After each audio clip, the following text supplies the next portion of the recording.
Hi everybody. So today what we're going to do, we're thinking about different perspectives in art. And perspective for art usually means that is just how we're looking at something. If we're looking at it from above or from far away or from below, if we're trying to make things look like they're very, very close or very far.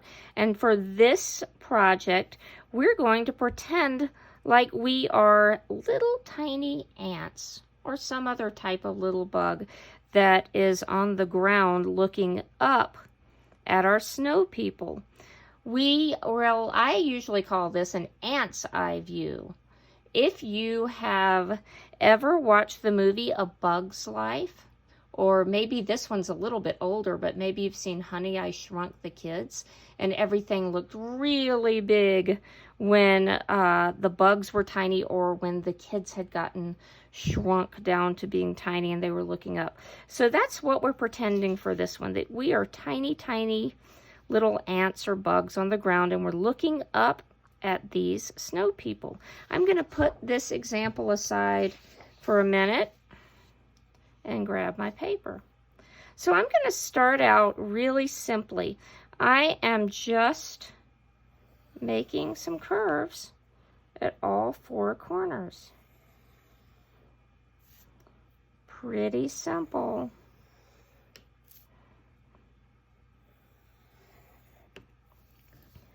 And they don't have to be all exactly alike. Absolutely fine if one is a little bit smaller and one is a little bigger. That's perfectly okay.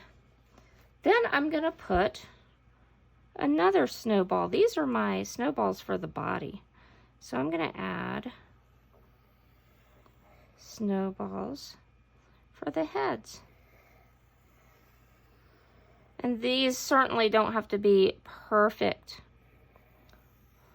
Remember, it's really hard to roll a perfect snowball. So you can see mine are a little bit different sizes.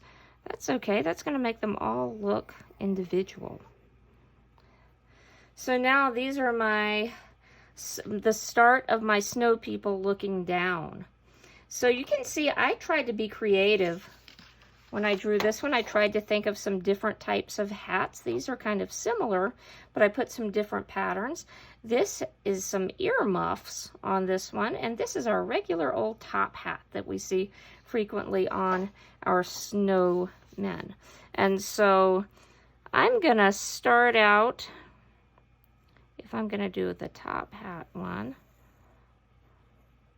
I'm just making a little, kind of a little oval around.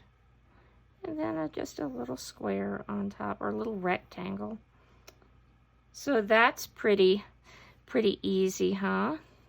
Some eyes, whatever kind of eyes you want. And I like a carrot nose, a little triangle, and any kind of mouth. This is just the little one kind of made with some pebbles or something that you would find. And some arms coming out.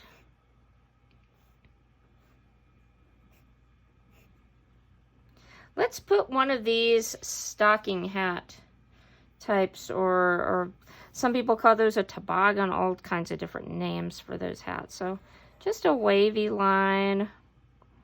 And you do not have to do yours like this. If you have some other cool ideas for your hats, you can do that too. And a little pom-pom for fun. So I could think of some fun patterns and designs I could put there. Eyes. And my carrot. And I could put whatever kind of mouth. I'm actually not going to finish this because I want to give you lots of time to get creative with your picture. A couple of other things I wanted to point out on my picture. Usually if I was making a real snowman, I don't put eyes this detailed. I might just show black for the chunks of coal or some rocks or whatever I found to stick in there for eyes, so you can do that. but I wanted mine to look like they were kind of cartoons looking down at something, and I wanted them to look a little bit surprised, so we're not sure what they're seeing. So I made some little eyebrows to give them a little bit more of expression.